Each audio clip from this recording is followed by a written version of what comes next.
R. Lenz Produtora.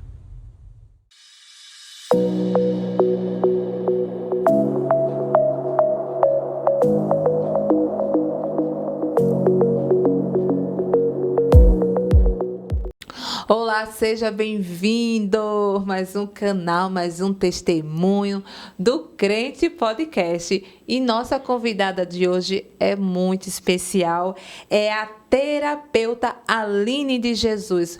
Mas antes dela contar o seu testemunho, ela vai dar só uma palhinha, só um resuminho, o que Deus fez na vida dela, amém?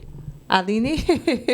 Olá, muito prazer. Eu sou a terapeuta Aline de Jesus, terapeuta, também formanda em neurociências e hoje coopero, para a libertação de mulheres que sofrem de ansiedade, depressão e entre outros transtornos emocionais. Amém, glória a Deus. Então fica aí, vai ser uma bênção esse testemunho. É maravilhoso, amém?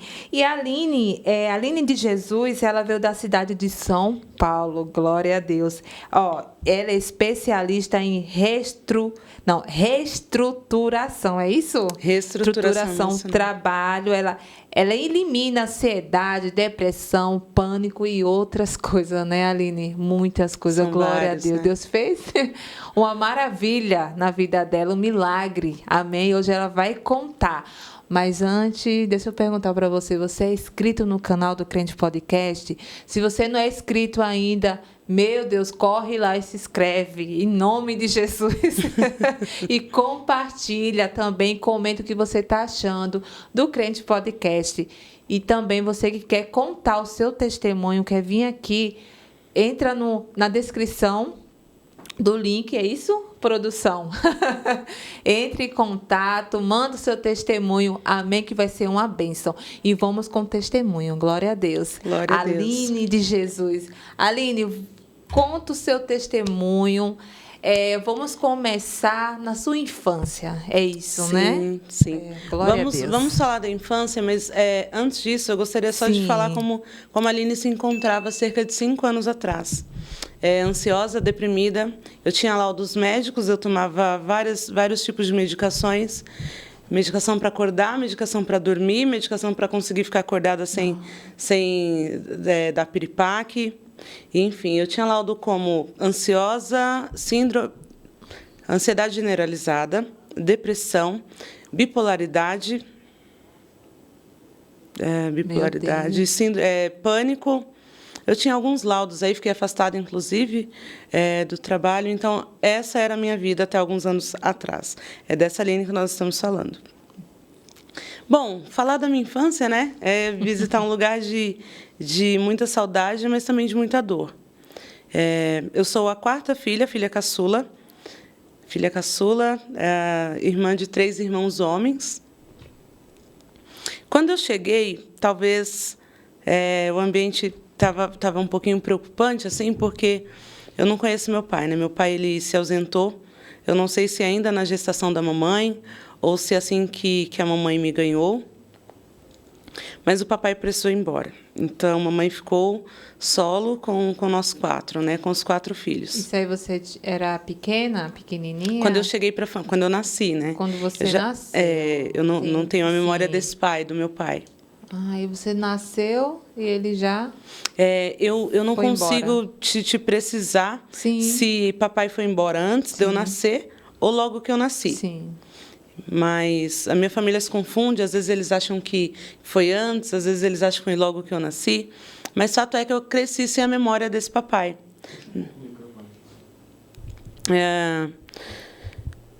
Minha mãe, ficou então com os 4 filhos. Ali, quando eu tinha por volta de 5 anos, eu lembro de já ter sofrido o primeiro abuso. E eu sei que eu tinha menos de 5 anos de idade, por quê? Quando eu completo 5 anos de idade, é quando a minha mãe adota, meus irmãos. Adota meus irmãos que estavam abrigados em orfanato.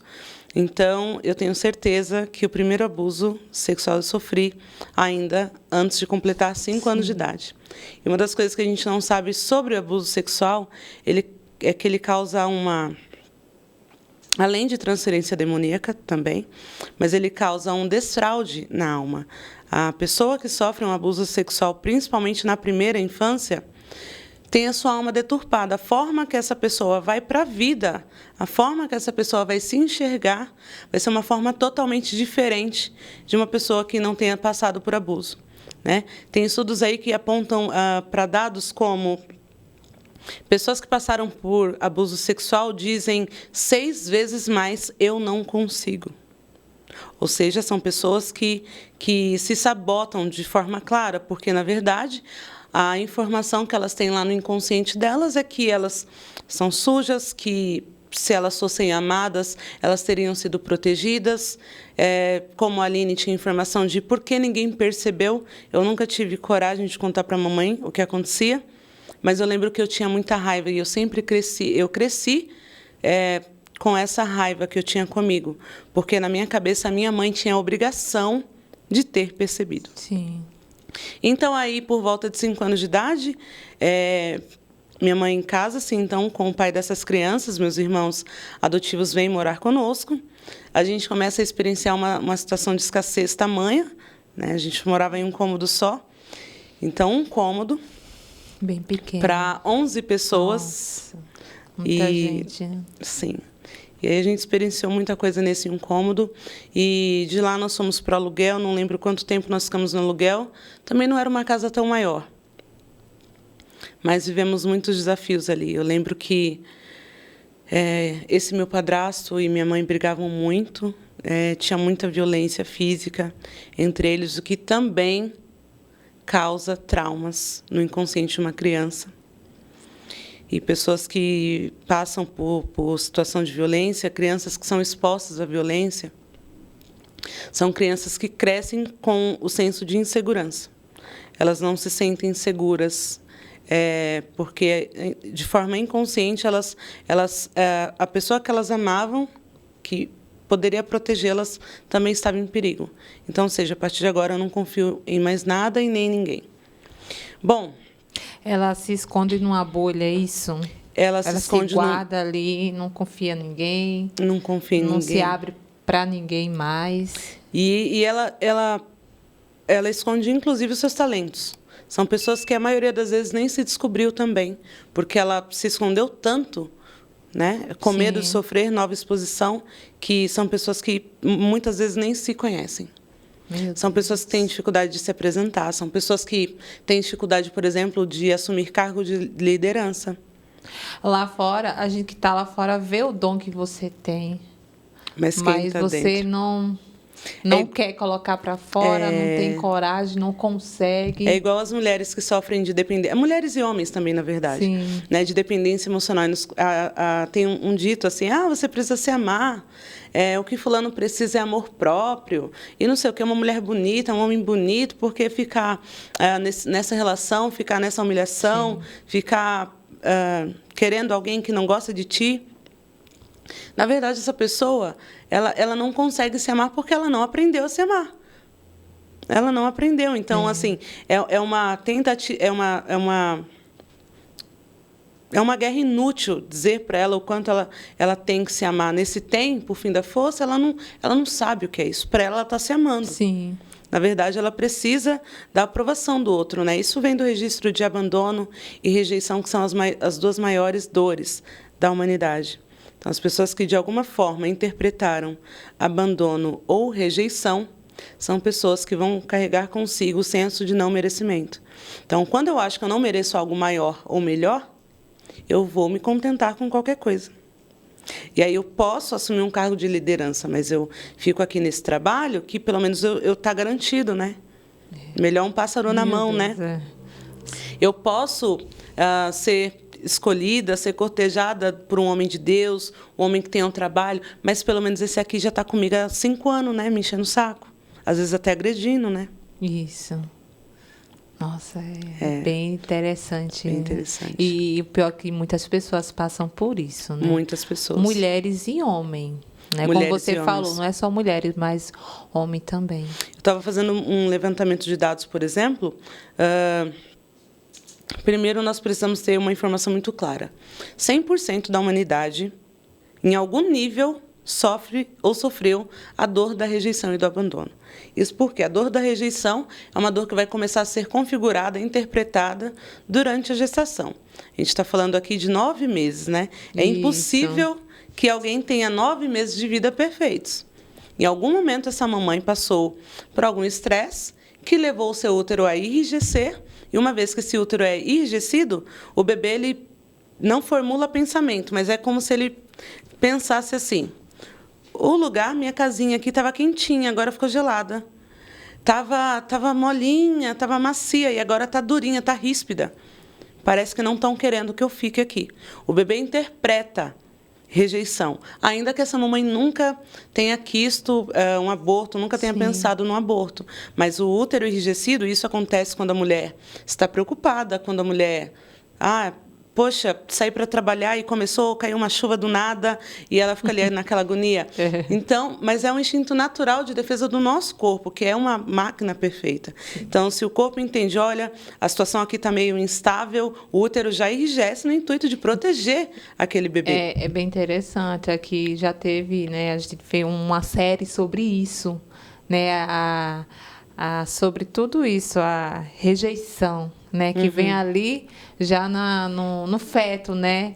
Exatamente. Na gravidez. E é muito interessante. É muito interessante isso. Exatamente. Então, voltando. E a segunda dor, que é a dor do abandono, que também todo mundo tem mais e menos grau, né? A questão é o quanto isso me impacta ou não. E a maior parte da população está impactada com essas dores, sim. A dor do abandono é uma dor que é formada no segundo traço de caráter quando o bebê nasce. Então, desde quando o bebê nasce até o período ali de 8, 10 meses desse bebê. O bebê ele se sente abandonado quando ele não tem a sua necessidade atendida. Então, imagina um bebezinho que está lá chorando e ele está chorando porque a etiqueta da roupinha está incomodando. Sim. Mas a mamãe, a gente tenta, mas, poxa... né? Então, a mamãe vai lá e dá a chupeta, a mamãe vai lá e dá o peito, a mamãe vai lá e põe o neném para rotar e tenta fazer o neném dormir. O neném não consegue dizer que ele está chorando porque a etiqueta está incomodando. E a mamãe devolve esse neném, então, para o berço e ele começa a se sentir abandonado porque ele não teve a sua necessidade atendida. E por isso que os orais têm a predisposição a desenvolverem vícios de boca, por exemplo, como também foi o meu caso. Porque toda vez que ele está com uma demanda, o que a mamãe faz? Dá um mamazinho, dá uma chupeta, dá uma mamadeira. Tudo eu resolvo colocando algo na boca. E aí eu vou para a vida adulta, eu tenho o vício do café, eu tenho o vício do chocolate, tenho o vício da bala doce, tenho o vício do cigarro, não tenho pode o vício parar a boca. Vício de oral. Deus, tem uma questão aí importante, né? lá da fase da infância. Bom, mas enfim, ficamos nessa casa de aluguel. Mamãe, né? Eu, meus irmãos, e mamãe casada com esse meu padrasto. Por pouco tempo, até que nós fomos beneficiadas por uma grande surpresa da parte de Deus. O Senhor tinha prometido à minha mãe que entregaria uma casa para ela, e de fato entregou. Um tio meu, irmão da mamãe, doou uma casa para minha mãe, para mim e para o meu irmão neto, mas assim, né, minha mãe, que era responsável por nós, éramos todos pequenos. Não demorou muito, ela e o meu padrasto se separam e a gente começou a perceber, então, que mamãe começou a ter mais vícios a partir de então. E é muito desafiador, né? As coisas começam a ficar muito mais difíceis, porque esse homem vai embora, ele já não contribuía tanto com a casa, mas ainda assim contribuía.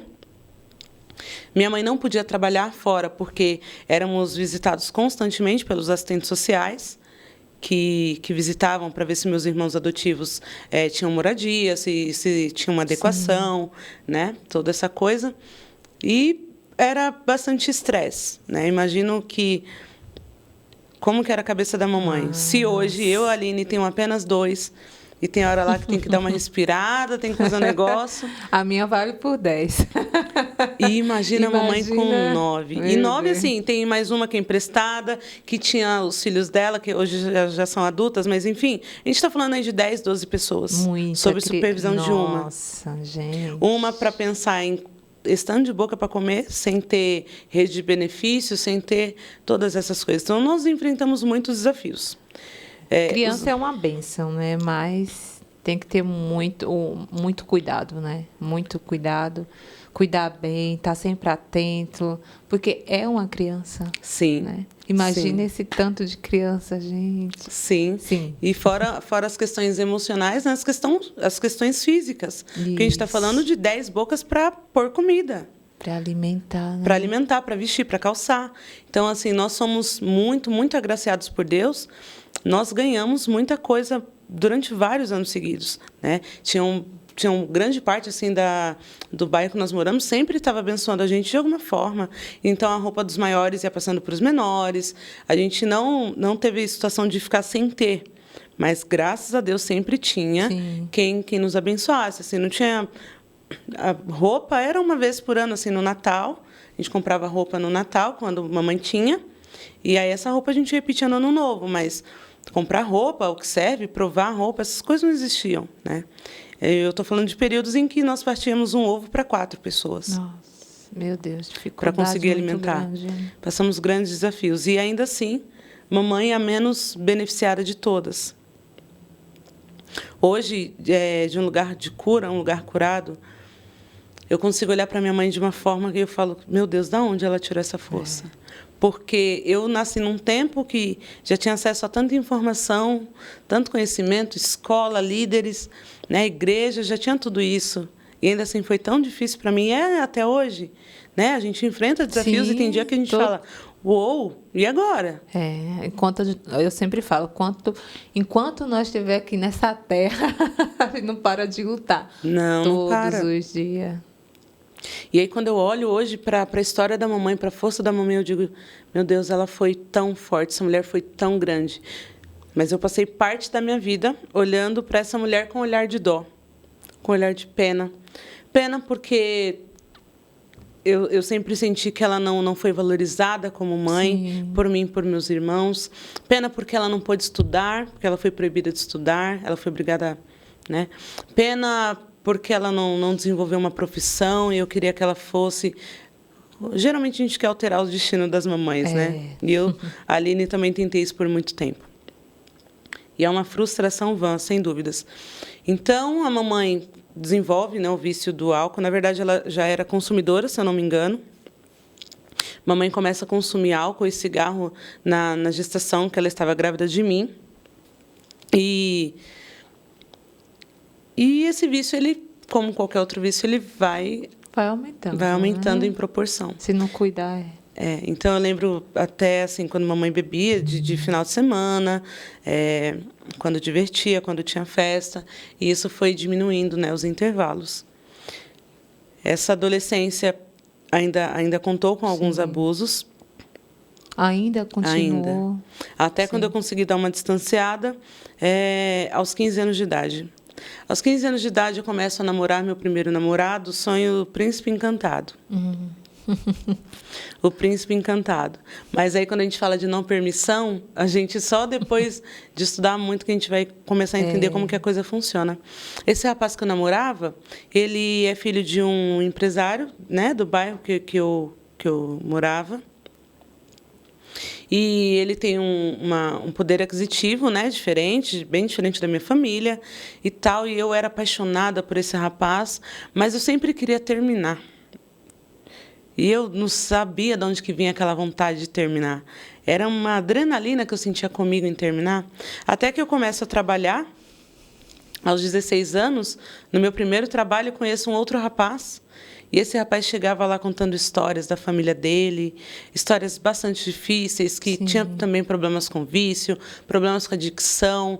E eu falei assim, esse parece comigo. Meu Deus. E aí terminei minha relação, esse namoro de 1 ano, né? Hoje eu entendo porque realmente eu não tinha permissão para viver um padrão de vida diferente.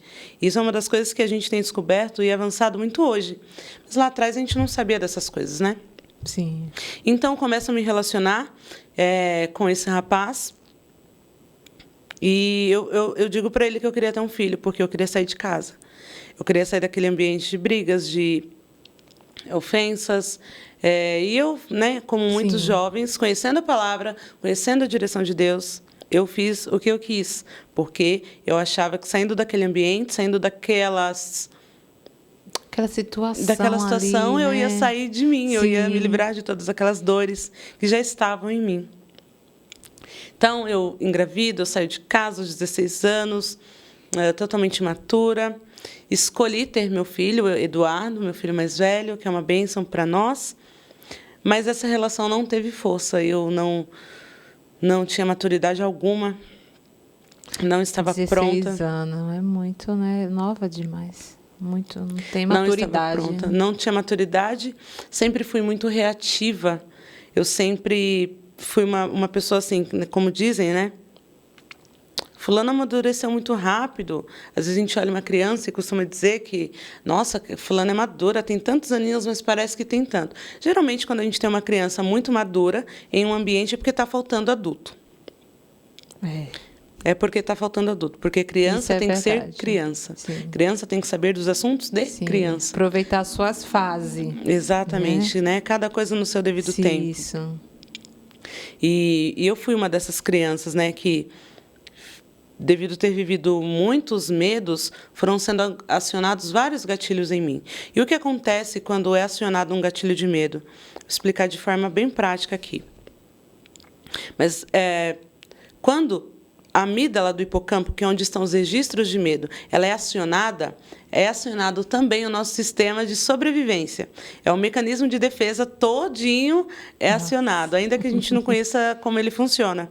Então, o que acontece? O meu cérebro consciente, que é esse cérebro responsável pela tomada de decisões, esse cérebro que desperta para eu acordar, para ir para trabalhar, é o cérebro que te diz, olha, essa roupa aqui não é boa para ir para o culto. Essa daqui você vai, sei lá, no mercado, para o culto você vai com uma outra. Esse cérebro que filtra informações, que é a nossa mente consciente, ele perde circulação sanguínea. É como se ele ficasse inativo. Sim. Quando a amígdala do hipocampo é ativada. Então, é como se ele dissesse, agora não dá mais para pensar em nada. Vem o inconsciente, que representa 95% da nossa capacidade cerebral, que tem tudo que é tipo de informação que a gente não sonha, que está ali guardado, e ele toma essa frente e ele age com toda a força, com todo o impulso que ele pode agir, no intuito sempre de nos defender. Mas, porém, todavia, no entanto, a questão é que não tem o cérebro consciente para filtrar a informação. Quem não ofende, ofende. Quem não briga, briga. Você não filtra mais nada. E eu tinha muitos registros de medo, né? Eu tinha muitos registros de medo, porque, além dos abusos, além das violências domésticas que mamãe sofreu, além das violências que nós sofremos como criança, que isso também traumatiza, vocês não sabem que traumatiza. Além das enchentes que nós sofríamos lá. Então, assim, começou a chover, às vezes dava tempo de sair recolhendo tudo, né? Suspendendo o que dava para tentar salvar alguma roupa, colchão. Às vezes não dava. Às vezes era observar o choro da mamãe e a água levando o arroz, o feijão, o açúcar. Perdia tudo. Meu Deus. Às vezes perdia um móvel que tinha acabado de ganhar. Foi bastante desafiador. A questão da enchente, ainda hoje, eu percebo que ela me fragiliza muito. Eu não moro numa casa que alaga, mas eu vejo chuva, é uma questão que eu, Aline, ainda não digeri. Você já lembra aquilo que você passou? Aline, eu oro e eu penso nas pessoas que ainda passam por isso, mas eu ainda não digeri. Eu estou falando de coisas que eu vivi há 25 anos atrás. Meu Deus, foi muito impactante para você e para sua mãe. Principalmente você olhando para sua mãe ali, né, e ela vendo tudo aquilo sendo levado. E imagina a mamãe numa situação de desespero, né? Porque nós, crianças, a gente ficava, sei lá, como que ficava. Uma coisa é criança olhar essa cena, outra coisa é um adulto que está com muita preocupação de como que vai prover depois. Isso. Sozinha, com 10 filhos. Então. De onde que vai tirar comida, dinheiro? De onde que vai arrancar roupa? Móvel. Mas não tinha o luxo de poder comprar um móvel, poder escolher uma cama para a gente, como é o sonho de toda mãe. Minha mãe não tinha esse privilégio. Então, lembrar da fisionomia dela, dos choros dela, nossa, assim, foram... E não estou falando de uma, duas, não. Duas no ano, 3 no ano, dependendo do ano. Era mal você se recompor e acontecer de novo. Então, eu era uma pessoa muito reativa, ao mesmo tempo que sempre fui, como dizem assim, né? Ah, cabeça, sabe conversar, nossa, amadureceu cedo e etc. Ao mesmo tempo, eu também era uma pessoa absolutamente reativa. Não conhecia nada sobre gatilhos emocionais, não conhecia nada sobre a minha história, né? Minha história ela era abafada em mim mesma, eu não sentia confiança para contar para ninguém. Sim. Você era muito briguenta? Você discutia com as pessoas? Briguenta. Não assim de discutir e procurar confusão, né? Sim. Mas, por exemplo, nos meus relacionamentos, minhas relações sempre foram conflituosas, né? Com as minhas irmãs também, mas hoje, entendendo de leitura corporal e comportamental, eu também entendo por que eu desenvolvi essa rigidez. Ali no período de 4, 5 anos da criança, é onde a criança, não que ela esteja descobrindo a sexualidade, não é isso, sexualidade é coisa para adulto, mas é onde a criança ela começa a perceber que lavar a genital não é a mesma coisa que lavar o joelho. Que coçar o bumbum não é a mesma coisa que coçar o braço. Ela começa a perceber que tem algo diferente ali. Que por isso que mamãe fica mandando esconder, papai fica mandando esconder. Ela começa a perceber que algo, né, é especial. E aí é onde essa criança, digamos que ela é uma menina, e ela começa a perceber que o papai disse assim, que ela é a princesa dele, que ela é a menina mais linda do mundo. Mas na hora de dormir, esse papai deixa ela sozinha para dormir com a mamãe. No caso do menino, a mesma coisa. Esse menino começa a perceber que a mamãe diz que ele é um príncipe, que ele é o menino mais lindo da vida, e barará. Mas quando o papai chega, ela agarra o papai, ela vai dormir com o papai e deixa ele sozinho, dormindo no quarto dele. E aí começa a entrar em jogo uma coisa chamada competição. Sim. Eu me sinto traída e eu começo a brigar por atenção. E aí eu estou dizendo para você, estou falando a história de uma Aline que já não tinha o pai e ganha de brinde 3 irmãs. Aline, eu tinha ciúme do pregador, era briga. Meu Deus. Ciúme, problema mesmo. Porque, de forma inconsciente, tudo que eu tinha me tomaram. Então, agora, o meu território é que ninguém se aproxima. Do jeito que eu falei, tem que ser. Tem que andar desse jeito. É um ego absurdamente ferido, né? Na verdade, o ciumento, o problema é com ele mesmo. Eu só não sabia de onde vinha. Sim. Na minha cabeça fazia sentido e eu tinha razão.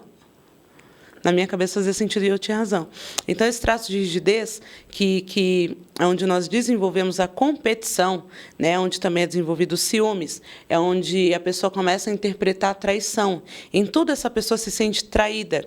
E, pelo fato dela se sentir traída, ela começa a maquinar que tudo está girando contra ela o tempo todo. Então, essa pessoa é uma pessoa que sofre muito porque ela se sente sozinha, no fim das contas.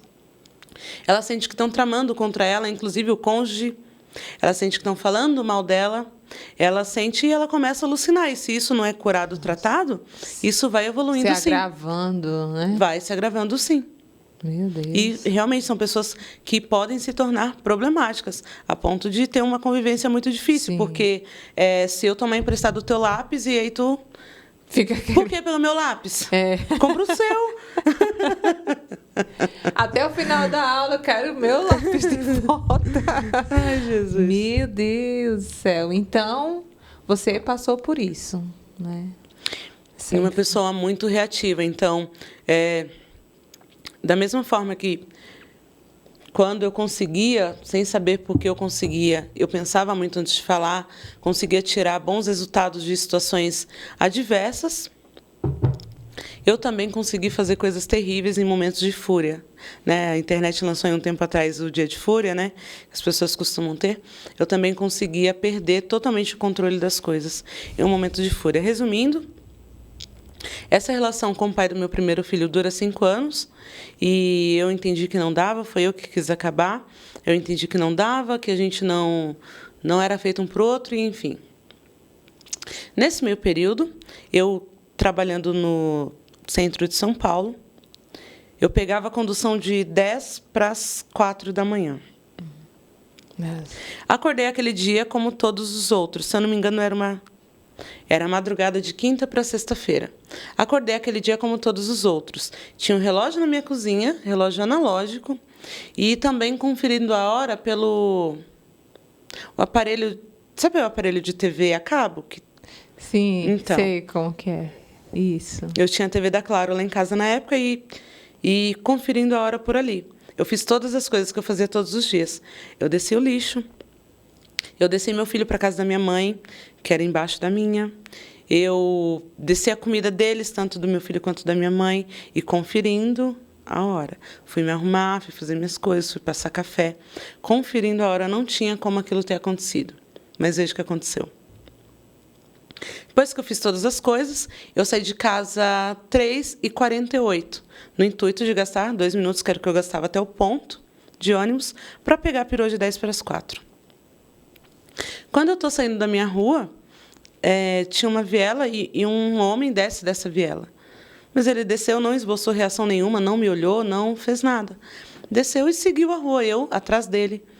Eu segui o meu caminho também, dobramos à esquerda, ele como quem fosse para a avenida e eu também indo para a avenida, só que eu pararia no ponto de ônibus. Esse homem segue adiante, eu fico parada ali no ponto. Depois esse homem volta. Quando ele voltou, eu comecei a me gelar inteira. Eu falei, ele vai me pegar. Ai, meu Deus. Já não dava tempo de correr, não dava tempo de nada. Era estranho, muito cedo. Tinha mais gente? Não. Por isso que eu comecei a achar estranho. Ai, meu Deus. Por isso que eu comecei a achar estranho, porque não tinha mais ninguém na rua. E tinham pessoas que pegavam condução naquele horário, né? Tanto as que eu já era acostumada, quanto as que não. Às vezes você vê gente diferente no ponto. E estranho porque, mesmo assim, meio escuro, né? Tinham as luzes dos postes, mas mesmo meio escuro, eu via que ele estava olhando para mim, na bola dos meus olhos.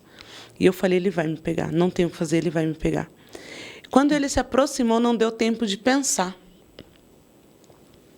Ele já veio com a facada, vai para o canto. A primeira facada que ele me deu, pegou no meu maxilar, que ela entrou de ponta, então não sei se dá para ver ainda. Eu sei que é uma cicatriz pequena que tem. E vai para o canto, e aí eu comecei a tentar pensar e tentar responder. Calma. Reagir ali, né? O que eu fiz? Tirei a minha bolsa e joguei, no intuito de que ele fosse me assaltar, pegasse a bolsa e fosse embora. E ele vai para o canto agora. E eu falei, ele vai me estrupar. Porque lá no canto tinha uma barraca, que era dos vendedores de cigarro, e ela era toda fechada por lona. Ai, meu Deus. E eu falei, ele vai me estrupar. E ele não só vai me estrupar, ele vai me matar também. E a faca que ele estava era faca grande, não era faca pequena. Nossa. Se assaltar, precisava dar facada? Então, mas assaltar ele não ia. Eu joguei a bolsa, ele sequer olhou para a bolsa. Ele nem olhou. Ele ia me estuprar e me matar. Fazer a maldade. E aí, quando ele deu a segunda, vai pro canto, eu comecei aí, falei, seja o que Deus quiser. Quando ele deu a segunda, que é essa aqui maior... Sim, eu tô vendo, dá para ver Quando ele deu a segunda, eu comecei a andar para trás, calma, tentando. Sabe aquelas correntes de proteção para... Por exemplo, né, se vocês forem embora aqui depois, uma corrente que ninguém põe o carro aqui, por exemplo. Então... Tinha uma corrente dessas lá no lugar para onde eu estava andando para trás, só que eu não tinha visto. Nessa que eu estava andando para trás, eu tropecei nessa corrente sem perceber e caí. Nossa. Por Deus, esse homem ele veio assim, ó. Meu Deus. Com toda a força e toda a fúria. Eu lembro da face dele até hoje. Da onde eu tirei força, coragem, eu não sei. Eu sei que eu fiz assim, com as pernas. Conforme ele veio... Ah, você deu um chute nele. Eu nunca faria isso do jeito que eu era. Meu Deus. Medrosa, travada. Ele ia me matar bonito ali de graça, só porque eu caí. Meu Deus. Quando eu empurro ele com as pernas, eu vejo que se aproximam 3 rapazes. Rapazes estavam de chinelo, havaianas, bermuda, camisa. E eu comecei, socorro, Jack, socorro. Os meninos estavam se aproximando, ficou assim meio que desligado, sem acreditar.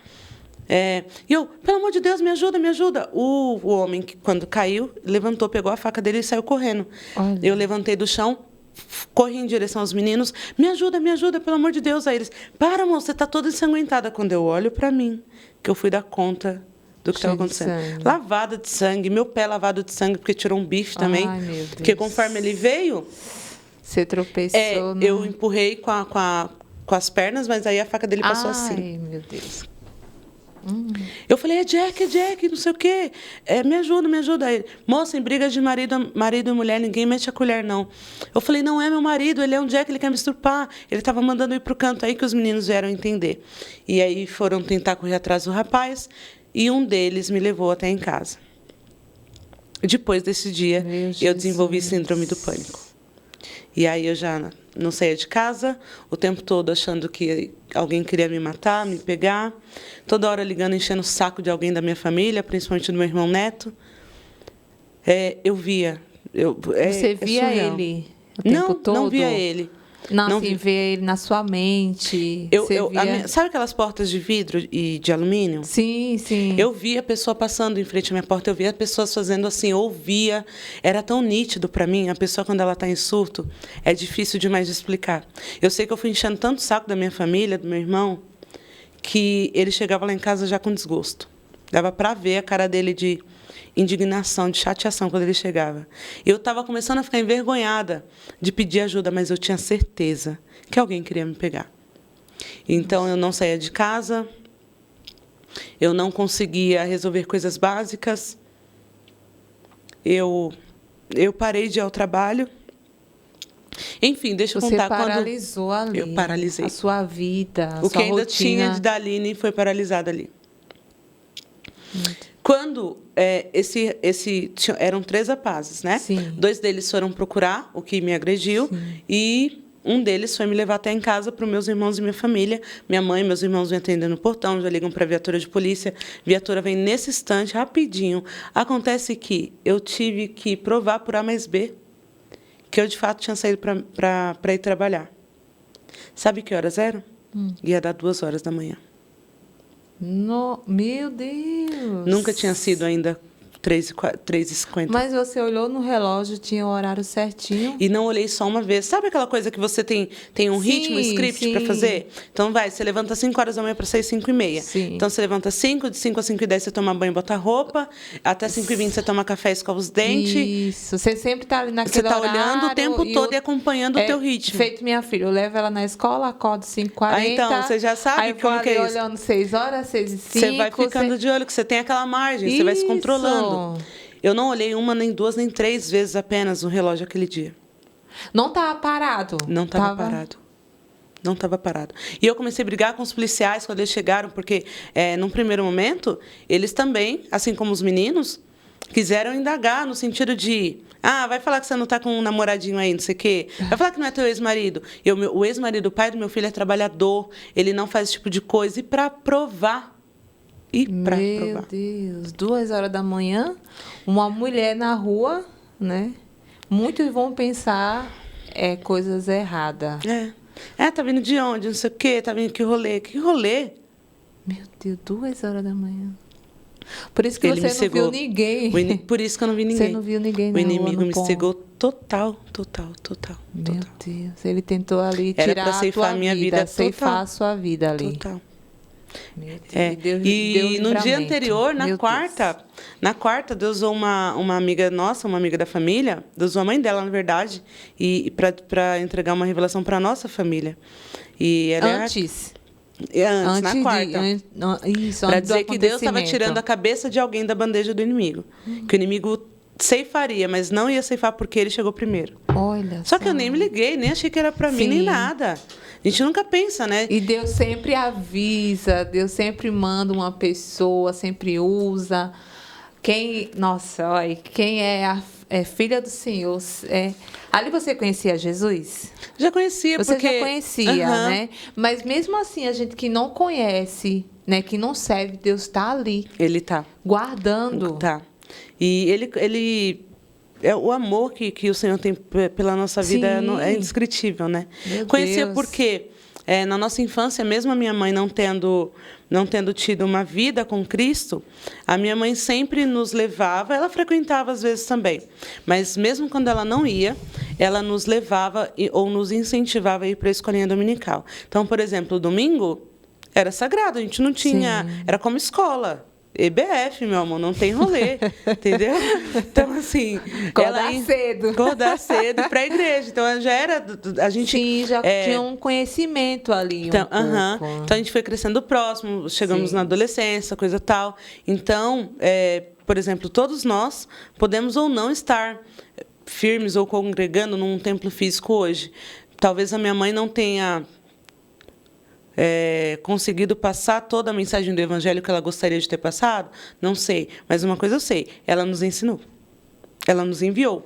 Alguma coisa ela fez. Foi através dela que todos nós conhecemos a Cristo. Todos meus irmãos conhecem a Jesus. Que bênção. Todos nós conhecemos. E, bom, desenvolvo, então, síndrome do pânico, sofro essa paralisação na vida de forma horrorosa e começo a tomar um tantão de medicamentos. Me envolvo com o meu segundo marido, pai do meu segundo filho. Foi uma relação também bastante conflituosa, por N motivos, né? Mas, mais uma vez, a verdade é que eu nunca estive pronta. Eu nunca estive pronta para casar, eu nunca estive pronta para me relacionar, porque parte da minha criança estava ferida. Então, toda relação na vida que eu estabelecia, essa relação tinha sempre queixas de criança. Eu quero atenção, eu quero amor, eu quero carinho, eu quero que você me veja, eu quero que você olhe para mim. E isso não é queixa de uma mulher adulta, sarada, curada, forte. Isso é queixa de criança. Então, muitos conflitos. Ele, né, trazia consigo várias características de homem posicionado, de homem firme. Então, talvez um homem mais impulsivo, eu diria. Só que aquilo, para mim, já era um absurdo, porque a rainha aqui, né, meu amor? A linda aqui. O homem tem que se virar nos 30. Ai, Jesus, misericórdia. Coitado. Foi uma relação também muito conflituosa, sim, onde as duas partes saíram muito doloridas. Né? Ali você não sabia, né? Ali você não tinha conhecimento, como tem hoje. Ele também não tinha. E nesse tempo, esse casamento foi feito, nós casamos na igreja e no civil. Foi uma relação linda que teve força durante 5 anos. E também foi bastante fragilizada, enfim. Cá estamos nós. Quando chegou em 2018 foi ano do meu divórcio, desse segundo casamento. Sim. Então, 2018 foi um ano muito difícil. Nesse sentido, também foi um ano muito difícil, porque um dos meus agressores da infância, ele descobriu que eu tinha divorciado e ele achava que eu era aquela criança ainda. Então, ele veio atrás de mim, atrás do meu telefone e começou a me atormentar, sim, de todo tipo. Também foi o ano da exumação do corpo da mamãe. Sua mãe faleceu. Minha mãe faleceu em 2014 e em 2018 nós precisamos exumar o corpo dela. Então foi um ano cheio de situações muito difíceis. E aí foi o ano que eu caí. E aí foi o ano que eu surtei, foi o ano que eu tentei tirar minha vida de todas as formas. Tá, deixa eu só voltar um pouquinho. Quando aconteceu esse acontecimento, né, daquele homem que tentou tirar a tua vida, ali você pegou o quê? Depressão, né, pânico, e sua vida paralisou. Mas quando que começou a se erguer de novo? Quando começou a se erguer? Você, né, começou a se erguer Comecei de novo. Justamente quando... Por exemplo, eu acho que 2008... Não. Demorou muito tempo? Não muito, porque eu sempre fui muito ativa, independente, porque eu achava, né? Mulher ferida, a gente pensa o quê? A independência é o que nos salva, por isso estão todos solitários sofrendo por aí.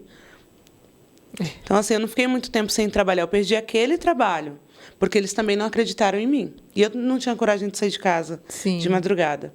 Mas não fiquei muito tempo, até porque minha mãe morava comigo, né? E não morava comigo, morava na casa de baixo. Mas a mãe já não tinha mais tanta saúde física para cuidar de alimentação, roupa. Sim. E as coisas da mamãe eu cuidava mais de perto, né? Os meninos, eles também cuidavam, mas eu, como mulher, a gente acaba cuidando um pouco mais. Então, não demorou muito, mas eu fiquei em casa um tempo paralisada. E, assim, eu trabalhava, voltei a trabalhar, mas era o trabalho para casa e comecei a me isolar. E mesmo do trabalho para casa, sofri esse trem. Eu dava piti no ponto de ônibus, dava piti na condução. Eu sempre tive a impressão, qualquer movimento brusco que a pessoa... Você se armava logo, né? Uma vez na escola que eu voltei a estudar, fiz o supletivo lá, em 2013, o celular do menino quebrou. Eu fiquei com ressentimento, me sentindo culpada, achando que eu devia um celular para o menino, para o rapaz. Mas o celular dele quebrou, porque eu estava andando, ele vinha numa direção contrária. Esse menino, do nada, vai tirar o celular do bolso. Eu dei um grito. Quando eu dei um grito... Tirando a arma, né? Exato. Quando eu dei um grito, ele assustou, o celular dele caiu, quebrou. Ai, meu Deus. Já dei trabalho para muita gente. Tadinho do moço do celular, mas foi. Então, aí, vamos lá. 2014, 2013... Foi a escola, né? Você fez. Agora eu estou esquecida, mas enfim.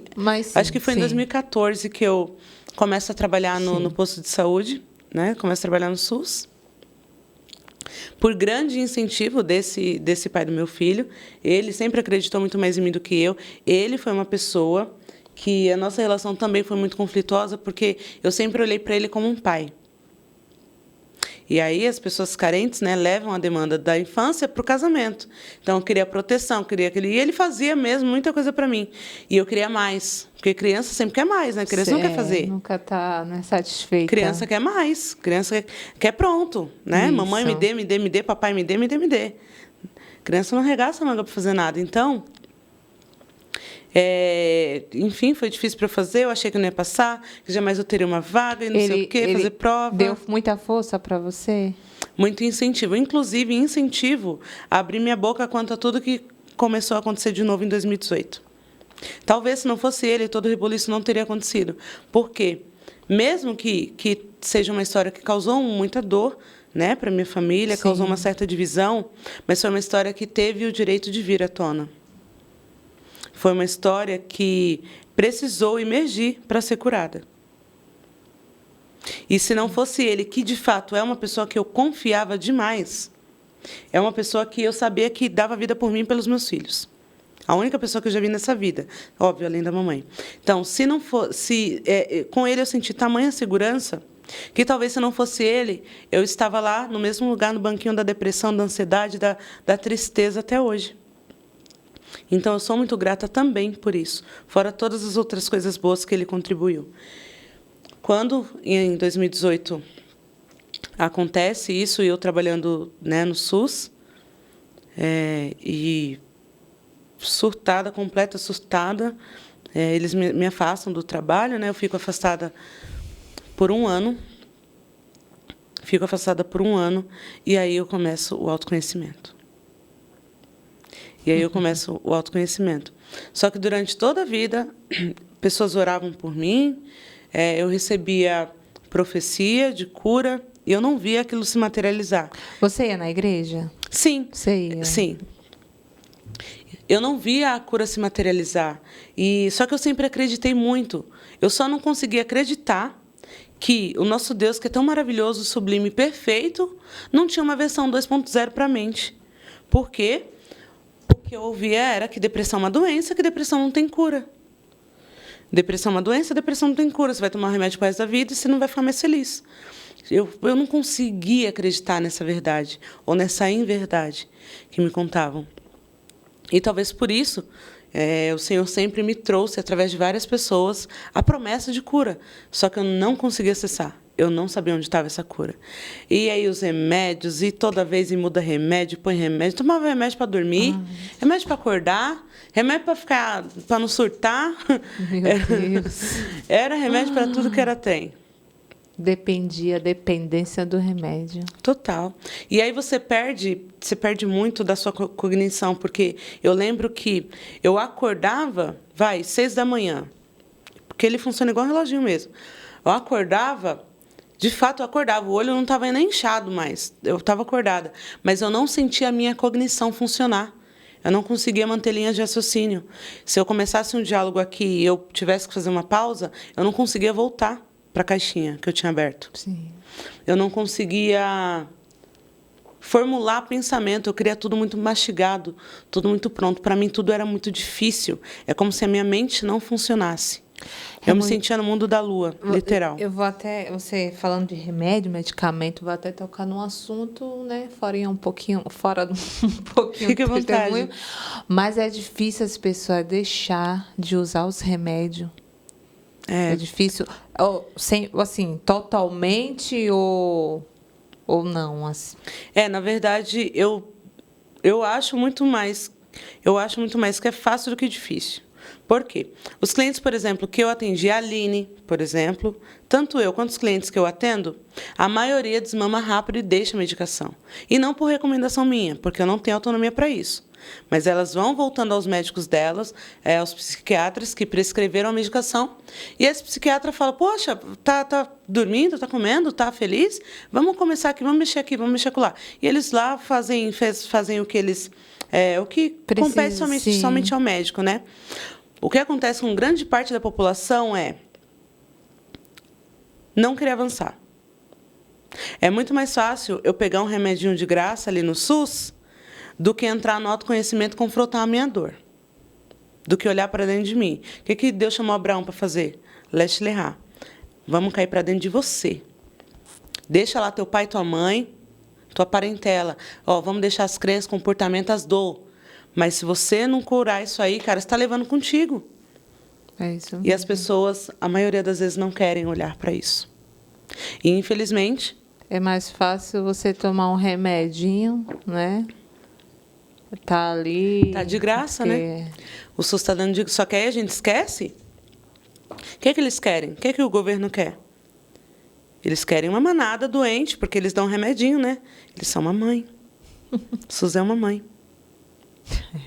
É muito mais fácil eu conduzir uma população doente, tomando medicação, porque, afinal de contas, nós somos bonzinhos, nós damos a medicação. É uma medicação que gera efeito colateral em todas as áreas do seu organismo, que vai te levar para outras demandas, mas aí você tem outras medicações de graça, que, obviamente, também vão te levar a outras consequências. Mas, afinal de contas, nós temos o SUS. E a treta não é resolvida. A autoestima não é recuperada, o amor próprio não é curado, o honrar pai e mãe não é estabelecido, a vida continua interrompida. Porque eles não dão, além de dar remédio, não dão umas consultas, né? Umas consultas ali de como assim, incentivar, né? Como você deixar de tomar esses medicamentos fortes, que também prejudica a sua saúde, né? Ter ali, como você terapeuta, ter um terapeuta ali. A questão é que a gente o remédio é de graça, mas de graça ali ajudar, não só com os remédios, né? A questão é que a gente precisa entender, né, quem esse braço representa. Então a gente sabe que tem coisa que não vai acontecer. Se não houver um posicionamento meu, seu, e de quem almeja a cura, de quem almeja a resgatar a vida, a força, cara, dificilmente isso vai vir de outro lugar. E remédio físico, remédio é para físico, remédio não curador da alma. A gente precisa atentar para essa verdade. Remédio não curador da alma, né? Ele vai remediar a situação. Agora, você pode remediar uma semana, um mês, um ano, 10 anos. Tem gente que está remediando há 20, 30 anos. Isso. Muito tempo, muitos anos, meu Deus. Então, a Bíblia nos convida, né? O apóstolo Paulo vai nos dizer o quê? Não vos conformeis com esse mundo. Sedes, pois, transformados pela renovação da vossa mente. Mente aqui significa alma.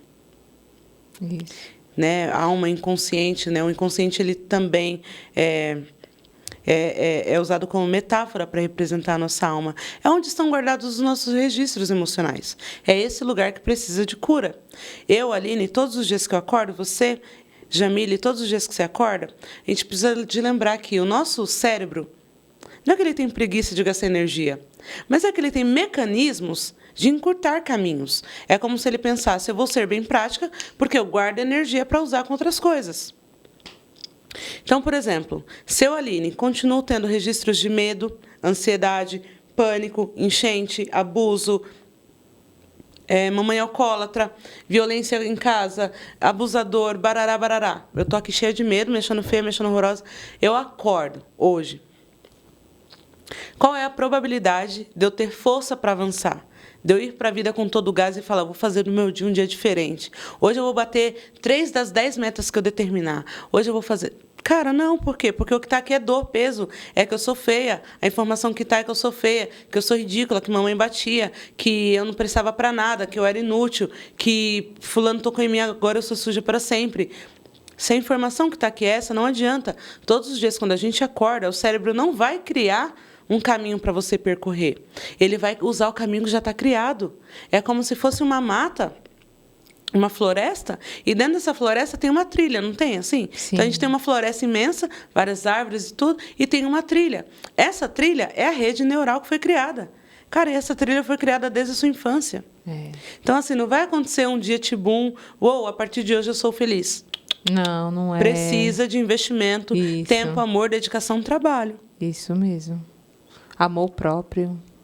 Né? Precisa de cuidar. E, geralmente, quem é que vai te ajudar com isso? Alguém que já passou por esse caminho. Então,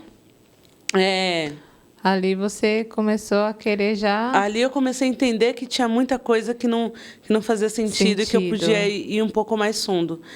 Foi bom para mim ficar um pouco longe do trabalho. O trabalho também demandava bastante, né? Porque eu era agente comunitária de saúde. Talvez eu estava um pouco cansada do trabalho também. Tinham questões importantes lá. Sua mãe faleceu aí? Minha mãe falece em 2014. Aí, ali eu entro em depressão total. Nossa. 2014 eu entro em depressão total. Ali você querendo descobrir sobre a depressão, né? A mãe falece em 2014, que é o ano que eu entro no posto.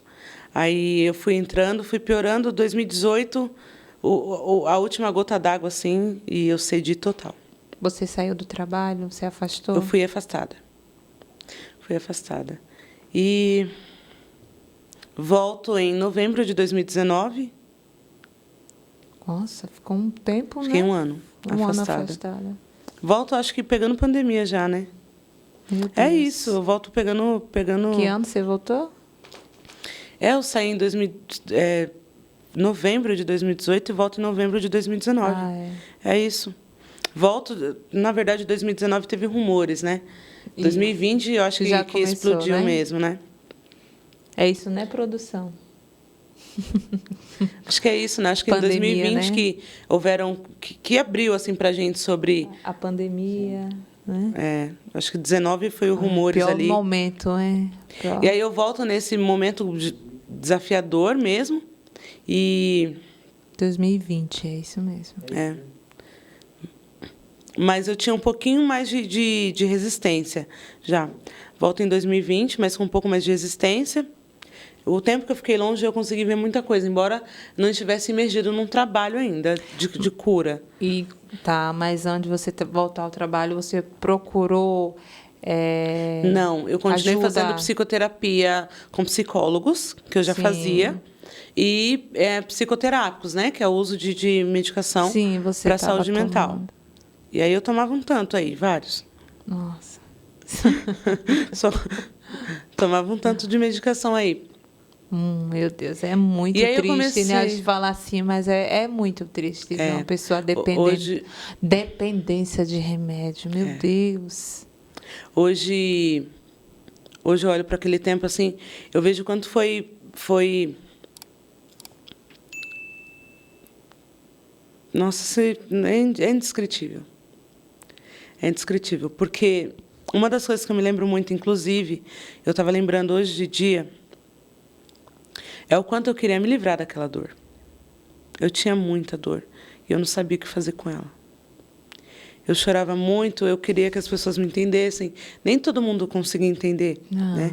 Cada um tem um nível de consciência e quem está com dor quer provar que está com dor. Isso. Por quê? Porque parece que as pessoas não acreditam. E isso te deixa com a sensação de impotência. Você vai sentindo que está sendo mais invalidado, como lá na infância. E vai reverberando mais um tantão de dor. Tudo que eu queria era me livrar daquela dor. Toda. Era muita dor. Você tentou suicídio? Sim, tentei também.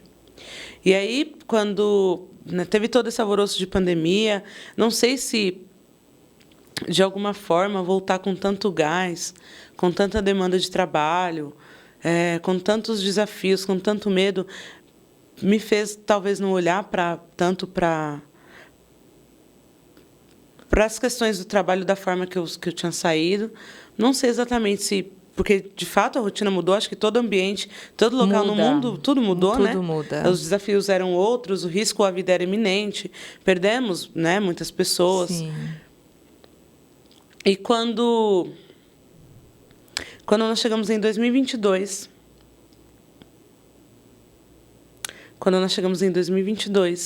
eu fiz a minha primeira formação, porque eu queria entender melhor a mente. Porque eu já estava num processo de cura, mas eu não imaginava que a proporção seria tão incrível, tão profunda. Não imaginava, mas o alívio que eu já vinha sentindo, já estava corroborando assim, para o meu bem. Né? Começou a te curar. Começou a me curar. Ali comecei o meu processo de cura. E aí, quando foi em 2022, eu fiz a minha primeira formação, achando que eu só ia entender um pouquinho melhor como que as coisas funcionavam, para eu ter mais alívio, para eu ter mais tranquilidade. Sim. E descubro no meio disso o meu chamado. Porque em 2017, eu acho que eu esqueci dessa parte. Em 2017, eu cheguei para a faculdade de psicologia, né? Eu tinha um sonho de cuidar de mulheres. Sim. Na verdade, toda pessoa ferida, o sonho dela é curar o outro. Não tem nem segredo nisso. Não dá nem para esconder. Mas eu não me identifiquei. Não me identifiquei com a psicologia. Fiquei pouquíssimo tempo. Acho que também não era o momento. Eu tinha um filho pequenininho ainda. O Pedro tinha só 1 ano. Hoje ele tem 8, mas ele tinha só 1 ano. E eu não me identifiquei. Aí insistiram para eu ir para o serviço social, porque era a minha cara. Acabei indo. Mas não me realizei, porque o serviço social tem uma ação diferente e eu queria atender pessoas, eu queria ajudar pessoas a se curarem, né? Eu achava que, de alguma forma, o Senhor ia me usar para isso. Eu só não sabia que seria de uma forma, talvez, tão intensa, tão mais breve.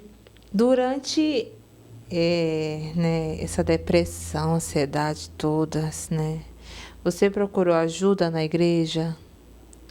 Sim, mas eu acho que... as pessoas, líder, né? Poxa, eu não sei como colocar isso, mas acho que nós, como igreja, precisamos crescer muito no que tange saúde emocional. Sim. Nem tudo é capeta, viu? Nem tudo nem tudo é isso. A gente precisa crescer. Por exemplo, estou vendo aqui, ele usa óculos, certo? Sim. Ele usa óculos e ele provavelmente foi, né, a um médico para fazer o exame, teve lá um diagnóstico, aí o médico passou a receita, e aí ele foi até uma clínica, não sei como, uma ótica, e aí faz o óculos. Nós cremos em Deus, absolutamente. Ele é o Deus supremo, o dono da nossa vida, todas as coisas, criador de todas as coisas. Mas, ainda assim, ele permitiu que a ciência fosse desenvolvida. Aliás, a ciência louva a Deus, né? Tanto é que os médicos eles servem de amparo para nós em vários quesitos. Então, eu acho que, da mesma forma que ele pode ter ido ao médico para cuidar das vistas, nós devemos procurar um profissional para cuidar das emoções.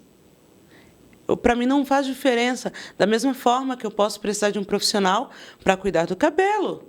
Ué, Deus não tem poder para fazer um milagre no meu cabelo. Se o Senhor quisesse que eu amanhecesse ou que daqui em 2 segundos eu ficasse com cabelos cacheados ou com cabelos loiros. Mas você acha que a igreja não te ajudou muito? Ele não tem poder para isso, ele tem poder para todas as coisas. Sim. O que acontece, o que eu penso é que, como foi comigo? Hoje eu entendo por que o Senhor não executou o meu milagre de forma instantânea.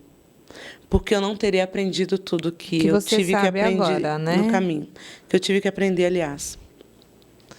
Eu não teria ganhado maturidade emocional para andar em equilíbrio, para andar em honra, para aprender princípios, para olhar para todas as questões daquelas, inclusive as mais chatas que eu vivi na infância, e como que eu lido com isso agora? Como que eu vou cuidar de pessoas que viveram isso?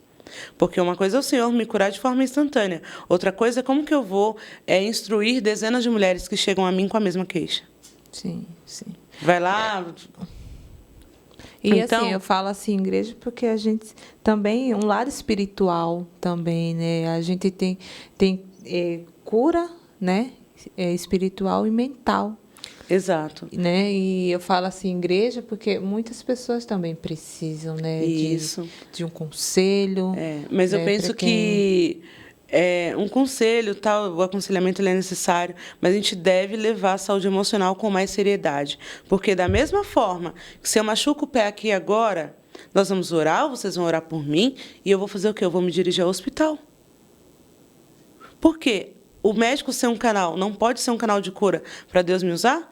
Eu ir ao pronto-socorro quer dizer que eu não tenho fé em Deus ou que Deus não tenha poder? Não. Da mesma forma que eu, Aline, quando fui procurar o meu terapeuta, que inclusive é uma bênção, uma das pessoas mais pacientes que eu já conheci, quando eu fui consultá-lo, eu jamais abri mão da minha fé. Para mim, na minha cabeça, o Senhor materializou a cura que ele já tinha profetizado através da vida desse terapeuta, usando a terapia como ferramenta como instrumento para intermediar essa cura. Mas você tem fé que Deus pode curar.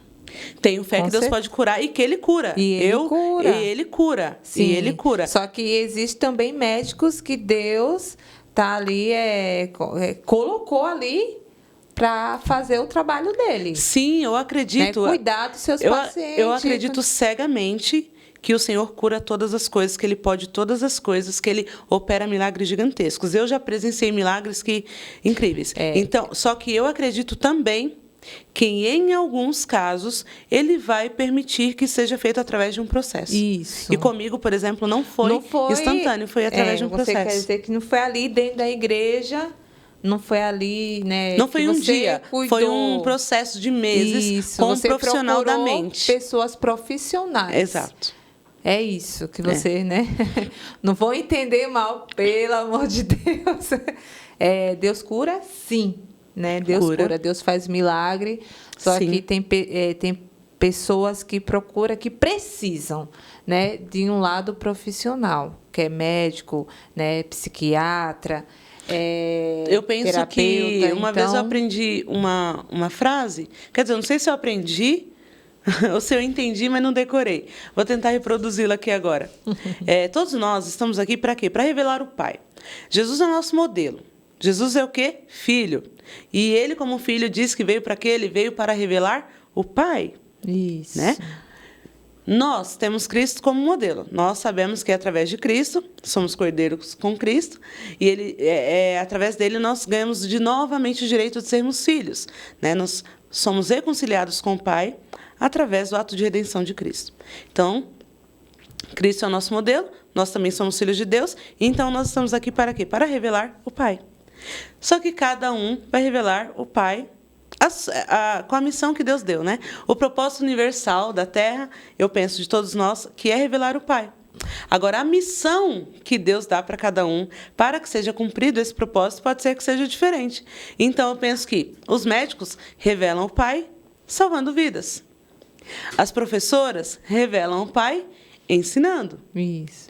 Os motoristas revelam o Pai guiando. As donas de casa revelam o Pai nutrindo, zelando. E assim cada um revela o Pai de uma forma. Eu, Aline de Jesus, revelo o Pai curando a alma. Isso. Curando a alma, mas curando. Então, eu penso que é isso. Todos nós pertencemos. Eu penso que todas as profissões estão sob o senhorio do Senhor. Tudo está abaixo dele. E ele já sabia de todas as coisas quando ele fez tudo. Né? Quando ele deixou o petróleo lá.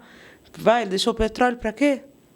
6.000 anos atrás. Então, Aline, tem pessoas que só ora, tá ali jejuando, né? Mas tem que se levantar, né, e procurar ajuda profissional, como você foi procurar ajuda profissional. Exato. É importante nós lembrarmos que, embora nós somos tricotômicos, né?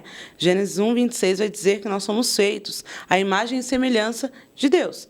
Então, nós somos um espírito que habitamos em um corpo, porém nós temos uma alma. O meu espírito serve para me relacionar com Deus, né? Em espírito, nós adoramos a Deus. A alma serve para que nós nos relacionemos. Sim. Então, enquanto eu estiver com feridas emocionais não tratadas, eu terei conflitos nas relações, sejam relações familiares, afetivas, trabalhistas, profissionais. E isso tende a comprometer o meu crescimento e os meus resultados. Por quê? Tudo vem de relacionamento. Percebe que na criação, o Senhor foi criando, e haja luz, e haja firmamento, e haja separação das águas, e haja. Quando Ele foi criar eu e você, Ele falou, façamos. Percebeu a diferença? Isso. Antes era que haja, agora façamos. Isso. A criação do ser humano, a criação do ser humano, ela já envolve relacionamento. Percebe? Antes era o Senhor Deus falando que haja. Isso. O Senhor Deus ordenava e havia. Agora, quando Ele vai criar a humanidade, Ele chama o Pai chama o Espírito Santo e o Filho para participar junto. Agora é criado através de um relacionamento. Nós não fomos criados a partir do haja. Nós somos criados a partir do façamos. E isso já faz de nós seres com a necessidade de relacionamento. O relacionamento é inerente ao ser humano. Agora, as minhas relações serão caracterizadas pela minha maturidade emocional. É porque eu tenho um marido que, no mínimo, você se coloca como uma criança nessa relação. No mínimo, você não tem posicionamento. Por isso, ele te trata como uma criança. Porque o meu marido é que... você está sendo a mamãe dele. Ele não quer mãe ele já tem. Ele quer mulher. Só que as pessoas, muitas vezes, elas têm medo de se confrontar. Têm medo de abrir mão da verdade de estimação delas. Aí estão orando e vão continuar orando. E alguns até padecerão. O Senhor não exime a gente de padecer. Não, a gente não está falando aqui para você parar de orar. Assim, a orar, a gente tem que ter oração, né? Mas, assim, se levantar, né? Fazer, agir. Né? Que tem hora que Deus quer que você haja. Tem hora que Deus quer que você procure um profissional, um terapeuta, uma ajuda. Isso. Entendeu? Porque é ali que Deus vai usar. Né? Deus já deu estrutura, já posicionou uma pessoa profissional ali. Né? Aquela pessoa estudou, né? Teve aqueles anos de estudo, para quê? Né? Para ajudar as pessoas, ajudar, né? O próximo. E não é só oração. Nós precisamos... Né? Parece assim, esperando Deus ali descer. E não vai. Descer e fazer. Né? Tem coisas que não funcionam assim. Infelizmente, não funciona assim. Muitas vezes a gente fala, se for da vontade de Deus, a gente já conhece. Quais são as características do nosso Deus? Um pai de amor, ele é só amor. A Bíblia diz que Deus é amor. Isso. Gente, não tem mais o que a gente pensar. Jesus Cristo veio e entregou sua vida por nós para que nós tenhamos vida e vida em abundância. Isso. Vida em abundância, que Cristo pagou o preço, foi para a vida aqui e agora. Não foi para a vida na eternidade. Por quê? Lá já não vai ter morte, doença, furto, assalto, dívida, desonra aos pais, abandono paterno, abuso sexual. Já não tem essas tretas. A vida que Cristo pagou o preço para que tenhamos é aqui e agora. E muitas vezes, eu e você continuamos sacrificando saúde, profissão, relacionamentos. Por quê? Porque eu estou aqui sentada, esperando que o sobrenatural aconteça quando eu não estou fazendo nem o que é natural. Então, nem o que é daqui. Então, foi assim que aconteceu com você. Você procurou ajuda profissional. Em algum momento, tomei decisão, me coloquei em movimento e falei, vou para cima. E aí foi onde eu descobri o meu chamado, o meu propósito de vida, o Ministério da Reconciliação, né, que eu faço parte também, né, e atuo reconciliando as pessoas consigo mesmas, porque a primeira parte da reconciliação começa conosco. A gente não sabe, mas a gente não se ama tanto assim. A gente não se ama tanto assim. Depois que a gente faz esse processo de reconciliação consigo, a gente começa a se reconciliar com o outro. E todos nós temos algo a reconciliar. Seja com o papai, com a mamãe, com o cônjuge, com o vizinho, com o tio, com o padrinho. E aí sim a gente consegue crescer em nível de profundidade, inclusive, nessa relação com o nosso Pai soberano. Por quê? Porque se nós não deixamos alguém pertencer, se nós não perdoamos alguém aqui, a nossa relação com Ele está comprometida e acabou. Ah, mas como que eu vou saber? É só olhar para a sua vida. Está fluindo todas as áreas? Está fluindo com natureza? Então está tudo certo. Agora, se não está... É verdade. Bom pensar. É isso mesmo. Então, você começou a estudar. Qual foi a área que você começou a estudar? Assim, primeira área que você já começou a querer, né? Primeiro você trabalhava no SUS, não é isso? Mas a minha primeira formação foi para ansiedade e depressão mesmo. Foi isso aí que você começou a estudar, porque foi aí que você já, né, foi o que aconteceu com você, né? O que você teve. Daí você já queria estudar essa área. Que bom. E o que mais? Exato. E aí depois eu fui estudar transtornos de traumas sexuais graves. Depois eu fui estudar cura e libertação com a pastora Tânia Teresa. Depois eu fui estudar leitura corporal e comportamental. Depois eu fui... Eita, meu Deus do céu, agora é tanta coisa. Você foi profundo. Aí fui estudar constelação sistêmica familiar à luz da Bíblia. Aí fui estudar... Nossa... Muita coisa. Eu estava fazendo as contas, acho que eu tenho 14 formações já. Porque não existe a terapia perfeita. Um método completa o outro. Né? A nossa alma ela é um oceano, ela é gigantesca. Sim. E ela não dá conta de digerir tudo de uma vez. Você pode ter, eu sou a melhor em constelação. A questão é que minha alma não dá conta para absorver tudo que você tem de constelação. Eu vou tomar um pouquinho de constelação e depois eu vou ali, vou cuidar de outra área, vou cuidar da vida sexual, vou cuidar depois da ansiedade, e aí você vai liberando todas essas emoções reprimidas. E eu sei que eu trabalho com várias abordagens, e Jung já dizia, né, que se você atende 2 clientes da mesma maneira, pelo menos um deles você está atendendo errado. Então, foi estudar, para quando o cliente chegar próximo a mim, eu saber qual é a melhor ferramenta para atendê-lo. Então, eu tenho que saber como atender o meu cliente. Não dizer para o meu cliente, eu tenho essa aqui e vou te atender com essa aqui. Não, ele tem que vir com a demanda e eu ter resposta para a dor emocional dele. Que bom, então. Glória a Deus. Glória a Deus, né? Então, esse é o seu testemunho? Esse é o meu testemunho de uma vida totalmente dolorosa, totalmente triste. Uma vida que não tinha sentido. Uma vida que ficou por um fio de ser ceifada, tanto por mim mesma, Sim. quanto por esse bandido, quanto por um outro bandido, que agora que eu me lembrei, mas essa vida tem tantas histórias, mas, para honra e glória do Senhor, eu estou aqui. E eu pedia para o Senhor, para Ele me mostrar o porquê que Ele não tirava a minha vida, porque eu via tantas pessoas morrendo todos os dias, por que Ele preservava a minha vida, o que Ele tinha para mim. E eu não conseguia ver. E hoje eu vejo. Então, eu sou muito grata a tudo que o Senhor tem feito em mim e também através de mim. Amém. E todos os dias, é difícil eu ter um dia que eu não me emocione, que eu não entre na presença do Senhor para chorar, para agradecer pela minha vida, pela minha casa ou pelo milagre que eu estou vendo através de algum atendimento. Sempre acontece algum impacto emocional, sempre acontece... É como se o Espírito Santo viesse, assim, desse um beijo no rosto. Ele se apresenta de uma forma unânime ali, onde eu e minha cliente sabe que foi ele que chegou. Amém. E eu sei que eu estou sendo apenas um canal. Sim. Apenas um canal para canal. A cura. Amém. Amém. Glória a Deus. Agradeço a oportunidade de estar com vocês. Amém.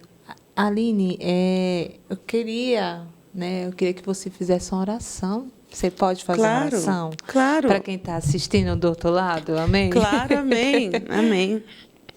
Vamos orar, né? Vamos orar. Querido Jesus, nós te apresentamos as nossas vidas e apresentamos também a vida daqueles que nos assistem em casa.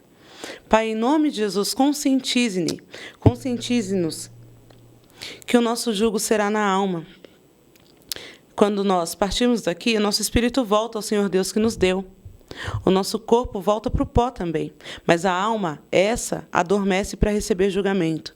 E a maioria de nós estamos levando o julgamento em nossa alma. Estamos sofrendo com dores emocionais porque nós estamos aprisionados no jugo, na angústia, na raiva, na ausência de perdão.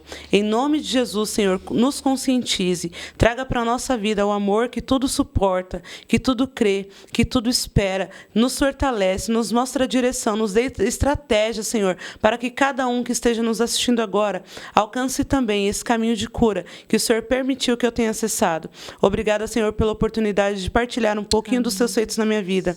Abençoe também, Senhor, a vida da equipe, desse time que me recebeu. Que em nome de Jesus todos nós sejamos abençoados e que esse testemunho leve um pouquinho de alegria ou de esperança para alguém que possa estar precisando. Assim, Pai, nós te agradecemos, pedimos para que nos leve em segurança para a nossa casa. Em nome de Jesus. Amém, amém. Então, Aline, como que as pessoas que vai querer entrar em contato com você, como que ela faz? Bom, minha rede social é alinedejesus.terapeuta. Então, para falar comigo, você pode ir por lá. Lá tem o link lá do botão do WhatsApp. Ou pode também através do telefone, que é o 11 9 1338 5700. Meus atendimentos são apenas online, tá? Sessões duram 1 hora e a gente conversa um pouquinho mais lá. Mas chega de postergar, chega de procrastinar naquilo que tange a sua libertação, a sua felicidade e a sua alegria. Um preço foi pago para que você tivesse vida e vida em abundância. Uma vez que eu e você estamos sacrificando um pouco mais, a gente está dizendo que aquele sacrifício não valeu. E eu continuo compensando aqui. Chega de compensar. Está na hora de tomar para si aquilo que já foi te entregue. Sim. E eu posso te ajudar com isso. Aleluia. Amém? Amém. Boa Glória noite, a Deus. gente. Muito obrigada pela oportunidade. Aline. Deus abençoe. Obrigada pela sua presença, né? Você veio de São Paulo. Oh, glória a Deus. Mas deu tudo certo, Graças a Deus. E que muita gente possa escutar o seu testemunho. Amém? E Amém. Deus venha falar com cada um. Glória Amém. a Deus. Glória e você a Deus. aí, que Deus continue abençoando a sua vida. E eu espero você até o próximo episódio, em nome de Jesus. Amém? Até lá.